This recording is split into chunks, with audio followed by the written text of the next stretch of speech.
You guys asked for me to react to more horrible gym advice on Instagram, and I think I just found, in the process of making this video, the next V-Shred. Watch what this forgotten protein does to your muscles in just 30 seconds. Think protein shakes build muscle? Think again. Think lifting heavier builds muscle? Think again. Here's why. And this is going to sound weird, but researchers discovered that protein shakes are actually only 17% effective at building muscle. You may be wondering, Nerdy Ant, where does that number come from? He made it the fuck up. These researchers don't exist. I've already seen the full video. The only number that would somewhat make sense is to quote the protein absorption number of protein powder, which I believe is about 80%. Whey protein specifically is actually the most easily absorbed protein source by the human body. So this is just made up. Completely made up.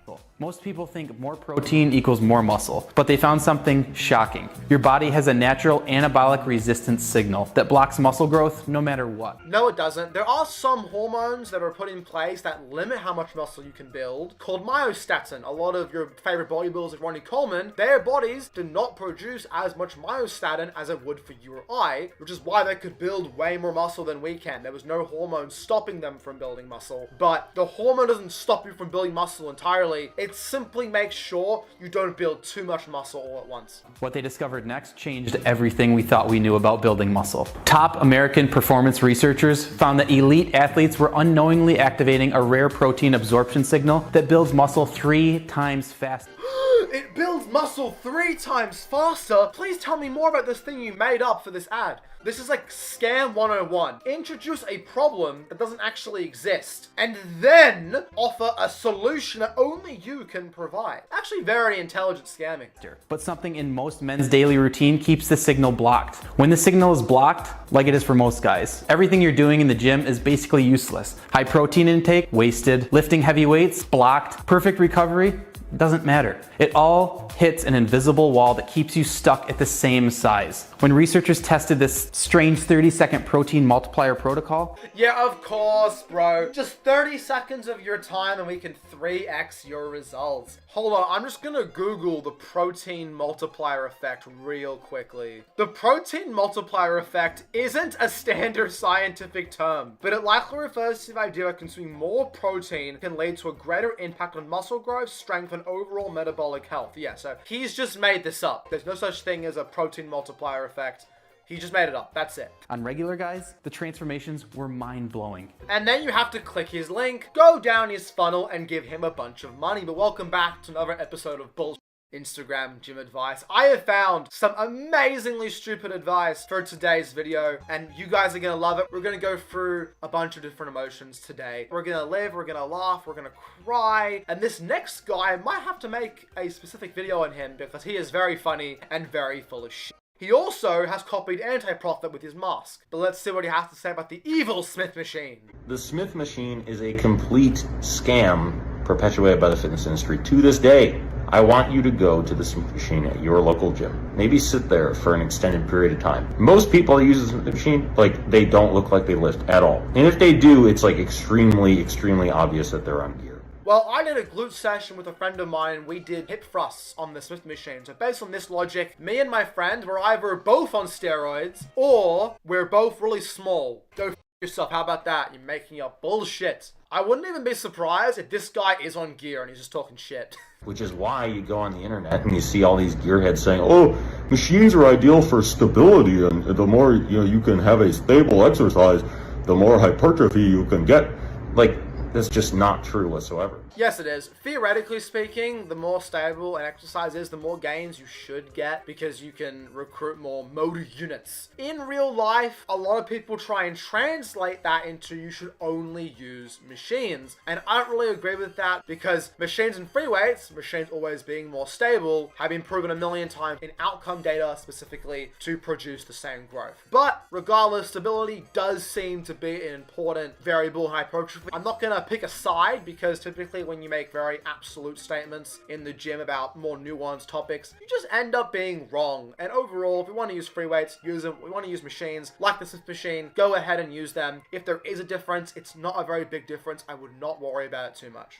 Every single person I ever see using the Smith machine, including my former self, is weak, and if they move over to some real movement, whether it be actual bench press, whether it be actual squats, or whether it be more similar to what I prefer for the upper body, super heavy weighted dips, weighted chin-ups, they're gonna have zero carryover to those actual important movements. Yeah, this entire video is making up. Of course it's gonna have carryover. If you want to bench more with a barbell, then yeah, doing barbell bench will carry over better to barbell bench than the Smith machine. But if I can Smith machine press 3 plates, that's going to increase my bench press. I might not be able to bench press 3 plates, but maybe I can do 2 or 2.5 plates. This whole video is made up for hypertrophy, even for strength. The Smith machine is fine. It's a good tool. If you want to use it, use it. If you really hate using it, like I don't like the Smith machine too much, I don't like the fixed range of motion, then don't use it. It's not a big deal. 30 kilos on preachers is wild. I don't know, is it though? Oh no. Oh no. My spider sense is tingling. My spider sense. I fear something dumb is gonna come out of Woody Weisman's mouth. Which, by the way, I made a whole video on him. Go check it out. Honestly, this isn't a rage bait. I think most people within about 2 years of lifting should be able to do this. I think I've worked out if you can stack a machine preacher curl, you should be able to dumbbell preacher curl 30 kilos for reps. I don't know, I think it's pretty realistic. So Woody claims that you should be able to preacher curl 30 kilos with one hand in 2 years. This is a perfect example of someone with really good genetics, just assuming everybody is like them. This guy, I'm going to assume he's natural for the purposes of just not assuming things and being a kid, has really good genetics regardless. If you've seen photos of this guy's physique, he's massive, and he thinks, well, I did that for everybody else can do it. This was a trend about a year or two ago where everybody was like, yeah, you should be able to bench 225 in a year, or you're a pussy, you're not training hard enough, you should be able to squat 4 plates in 2 years, or whatever. And all those standards ended up being ridiculous. There's no point to these videos either, because they just make people feel bad about themselves. But let's actually address this specific standard. Is it normal to one-arm preacher curl 30 kilograms with one hand within 2 years of training? The answer is no. Most people can't regular dumbbell curl 30 kilos in 3 or 4 years. Nevertheless, preacher curl it. Literally everybody in the comment section disagrees. Most people aren't going to get close to curling 30 kilo dumbbells, just regular curls. The preacher's harder. No one is preacher curling 30 kilos. No one, but okay. Hard truth. You're not fit if you can't do these 5 things. 140 kilo bench, full stack lat pull down, 10 muscle ups, 25 pull ups, 100 push ups. Whenever I think of fitness, I think of being able to do having good cardio as well. But apparently your cardio can go f itself. No, this is just made up numbers and made up standards. Don't worry guys, if you can't do 100 push-ups in a row, which by the way, pretty much no one on this planet can do 100 good push-ups in a row, you can still be fit. Don't worry about it. Using free weights is the most feminine thing you can do. You're in the gym moving plates around all day. That's what women do. Oh, I'm just gonna move plate here, move plate there. What are you doing, the dishes? But you think this is some sort of masculine activity. You have a testosterone problem. A couple doses of Sabre, you'll never move plates again. Yeah, bro. There's nothing more manly than sitting in your super stable machine and grinding out reps versus getting a barbell and pushing it above your head. Yeah, bro. Nothing more manly than this. The first comment, 0 out of 10 rage bait. On that funny note, that is the end of this video right here. Thank you guys for watching. I hope you all enjoyed. If you did, like, comment, and of course, subscribe for more. Thank you guys for watching, and I'll see you all in the next video. Goodbye, everybody. If you're not doing crucifixion flaps in 2025, you do not care about your lat growth. You are wasting your potential if you're not doing crucifixion flaps. Everybody tap in.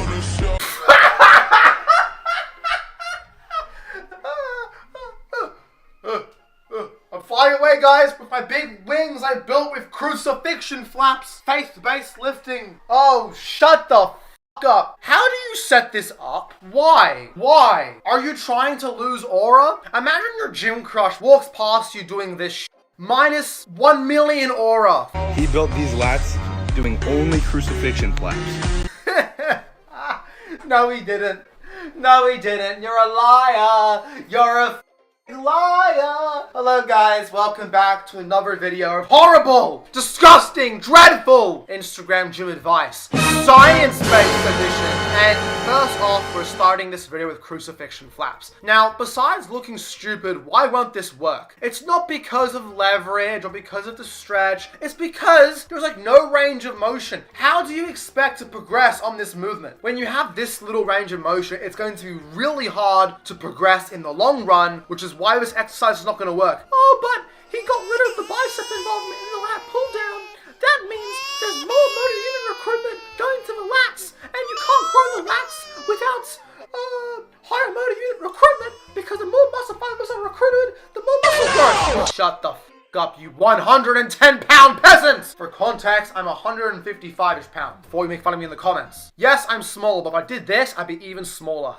If you're wondering how this happened, it's because there are two sides to the science-based lifting community. There's the outcome data side. These people use outcome data. These are your people like Jeff Nipper, Dr. Mike. These are studies where you put two groups together, but you change one variable in one group's training, and you see how they grow in comparison. But then you have the mechanistic side of the science-based lifting community, which only uses the mechanisms, the biological mechanisms behind how muscle growth works. The problem with the mechanistic side of the science-based lifting community is that they often ignore all common sense, and they often extrapolate results of studies to such ridiculous conclusions that they're no longer practical in the real world. For example, people realize that fatigue or too much fatigue is probably not a good thing, and that somehow translated into only doing 2 sets a session for your lats? Only doing 4 sets a week? I mean, what the surely nobody thinks that, right? If lats are an extreme weak point for you, then doing 2 direct sets, 1 set of a row and 1 set of a pull down is good anyway. If they're not a huge weak point, I'll say you'll still get some indirect stimulus from a wide grip row like this, and then you also could do 1 set of a pull down. So 6 sets per week, 4 sets per week? I mean, what the hell? That's like a completely reasonable recommendation for lats. I don't understand like what the problem with that is. Matt Garbrino, of course he would say this. Now, obviously, for the vast majority of people, 4 sets will not be enough to maximize muscle growth for anybody in a week. For anybody. For pretty much anybody on the planet, unless you're like a really old grandma or something and your body is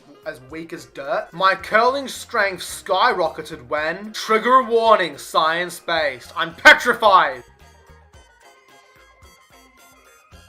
I stopped doing rows and pull downs. It's the same guy! Oh, this is awesome. This is so good. This video is gonna get so many views and so many likes and so many subscribes. Now, it probably gets like 300 views, but still, this is funny. This could cause growth in your lat. It's just really awkward for no reason. And will not doing pull downs grow your biceps more? No, not really, because your biceps will still get some growth from your pull downs and your rows. So if you get rid of them, you're probably actually gonna hurt your gains, maybe. Performing them prior to your curls will limit your ability to curl later on. If you curl to failure and you expose the muscle to a high enough degree of mechanical tension, it does not matter. And if you really want to, you can put your biceps first in your workout, or if you're gonna follow a push-pull leg split, for example, you can just put biceps on your push day and tris on your pull day and be just fine. If you program intelligently and you figure out what works for you, then you can do both curls and pull downs and be perfectly fine.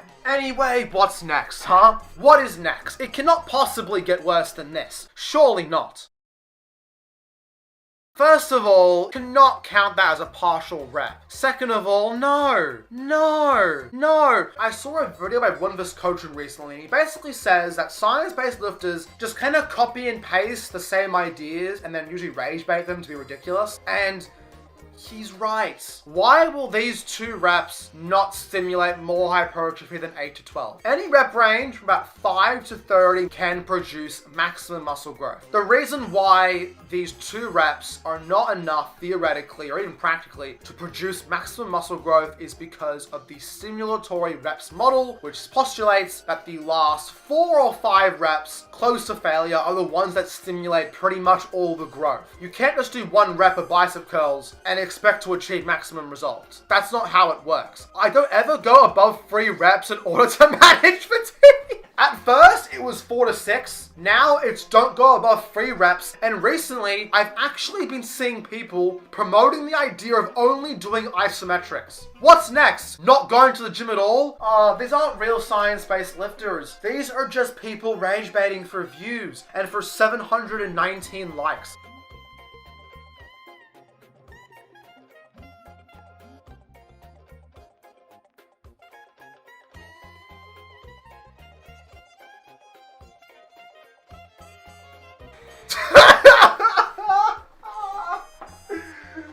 Oh my god! The low rep thing has gone too far! And I'm pretty sure this is the same guy. I didn't know this was the same guy before recording. I genuinely did not know. But yeah, isometrics aren't that good for muscle growth. I know theoretically they can produce enough mechanical tension, but you're never really close to failure, and practically speaking, you're not going to grow from isometrics. But if the trend has gotten to the point where we're doing 0 reps now, how do you know you've reached failure with isometrics? That's the thing. You don't know. Oh my god, I have so many more videos saved, but I think we're going to watch one more, because if we watch any more than that, my brain is going to melt. Yeah, remember guys, if you want to build a big upper chest, don't do an incline press, do a shoulder press. That's because of shoulder flexion being the main function of the upper chest. Nobody knew this before 2 months ago. Nobody was talking about it. Nobody has had a big upper chest until now, because now we know you need shoulder flexion to actually build it. I love his sarcasm, it's great. But yeah, he's right. The upper chest fibers actually run this way, pretty much. So they actually contribute to both abduction and shoulder flexion. Not to mention that at the specific angle he's doing shoulder flexion in the shoulder press, that's actually where the shoulders have best leverage. Who knew in a shoulder press it works mostly the shoulders? Look, a lot of these people you see online are just following the trend, and they do it because it gets them views and it gets them likes. If you see any new really trendy gimmick that people are pushing, it's probably bullshit. Thank you guys for watching. Feel free to leave a like, comment, and subscribe for more. And if any of you are super smart, you can give me full reasons why they're right or wrong in the comment section down below. But for now, thank you guys for watching. I'll see you all in the next video. Goodbye, everybody.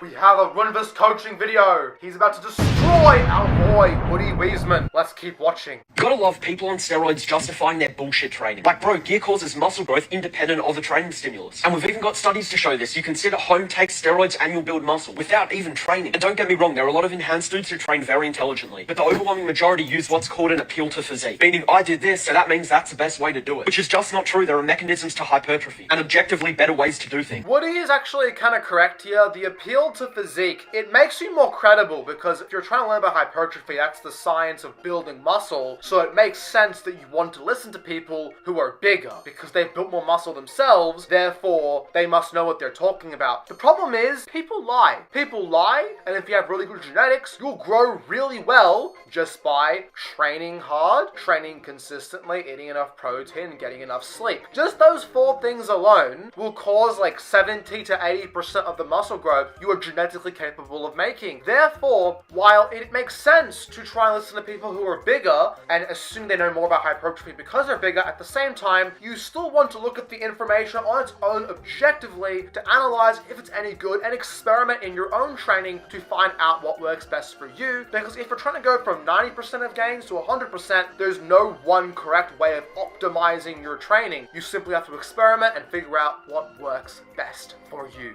Gotta love people bitching about appealing to physique and then appealing to physique at the end. You f***ing idiot. Oh, this is getting juicy. It's like I'm watching a high school drama all over again, where the popular girl is telling the nerdy girl that she's a loser because the guy she likes, Brad, was busy dating Jessica.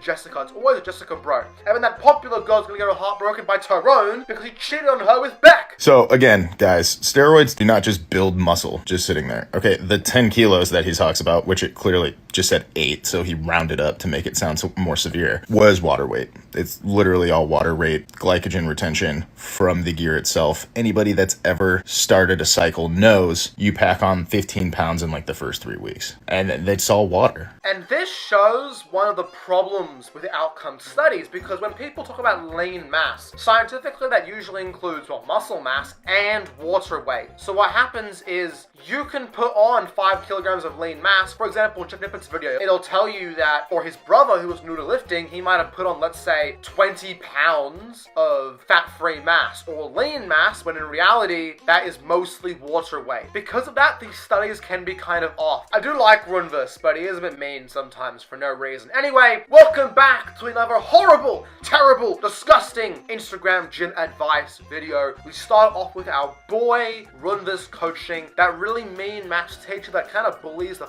out of you for getting a question wrong, but at the end of the day, just wants to help you get better at maths. Anyway, I have a few more videos here that are quite funny by science-based lifters, and first off, we have the king of science-based lifters, Yo Talks. I might make a whole video on him one day because he is hilarious, but for now, we'll stick to this one video. Hypertrophy propaganda we are falling for. Time for rapid fire! Supinations. Training only supination bicep growth is probably not the best idea because the supinator of the forearm will most likely take over. Something to try out, but is not necessary. Full body sounds good because you can theoretically train each muscle group 3 times a week. The problem with that is because of soreness and recovery issues. Sometimes you cannot recover in time to train 3 times a week in the first place, and your volume will probably be too low because you're trying to cram in the training for all muscle groups in a single session. Therefore, it's a good split, but I would not say it is the best split. More exercise is better than less exercises, more sets. I do not 100% agree with this. I think it really depends on the person. Theoretically, you could hit more regions of the muscle, but different muscles only have so many functions, so it's probably not worth the mental energy to think about trying to train every single function or every single exact movement. Pick a few movements that you like. Atrophy starts in under 48 hours. This is technically true, although the atrophy is so little and so small that you will not notice it in the real world. Protein is overrated. That's not true. Without protein, you literally cannot grow, but I just see where it's coming from, as once you have the minimum amount of protein for max muscle protein synthesis, having any more than that doesn't have much of a benefit. Heart rate monitor in gym, wear a smartwatch. Kelsos are a good exercise for the mid and lower traps, however they are not better than a standard upper back bias row because of their inability to train other muscles like the rear delts, rhomboids, etc. One set on everything, no, not a volume maximize muscle growth. Volume diminishing returns is a thing where a third set will put this muscle growth in the second set and the first set. However, you will always get more growth doing more volume, assuming you can recover from it. Seatbelt on pushdowns, really unnecessary. Main gaining can work, although my personal experience, I have made more gains bulking and cutting, and carb maxing carbs are good for you. Have your carbs, and that is the end of our rapid fire. On to the next video.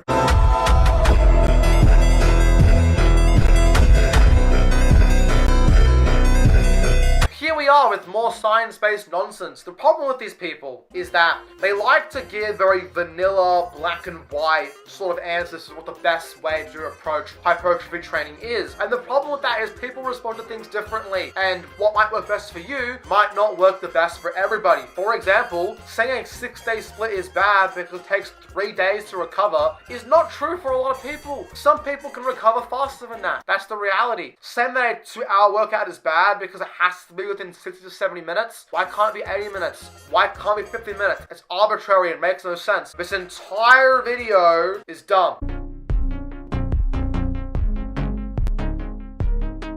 Uncomfortable truths about bodybuilding. You have to go to failure. Not true. You can be a few reps in reserve and still grow plenty of muscle. Time under tension matters.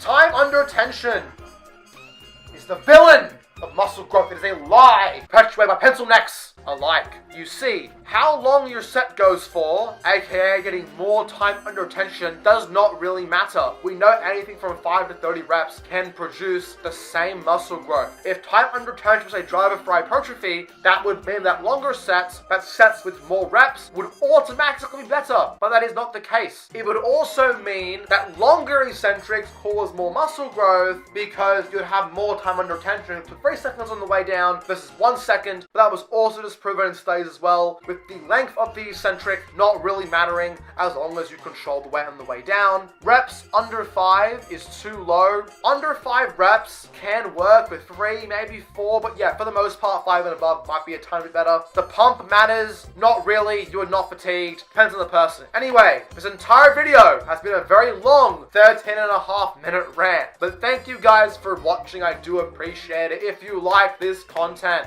make sure to like, comment, and subscribe for more videos like this. For now, thank you for watching, and I will see you all in the next video. Goodbye, everybody.